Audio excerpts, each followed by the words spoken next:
દુનિયાના પત્ની માલિકા કોઈ દેવી નમરે અને જો કદાચ જોગમાં આવ્યું હોય તો આવડા અમારા મરગલા કાપીને કટકા કરીને ઓલો મુંગલો પઠાણ ખાઈ ન જાય બાપે અને તેથી મારી બહુચર બાળા બોલે એ મારી વનાણીના કળ ભાગવાની દેવ માં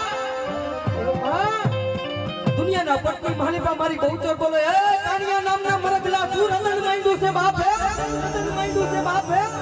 હજી હું બહુચર બાળા બેઠી છું અને દુનિયાના પત્ની માલિકા કદાચ આમજો આવડો આ મુંગલો પઠાણ કદાચ જો મરગલા કાપીને કટકા કરીને ખાઈ ગયો છે કદાચ 6 મહિના જાય અને કદાચ કરોડિયાની રાતે કદાચ જો એના પેટમાં ન બોલાવું ને તો જગતની માલિકા હું સોના નાકા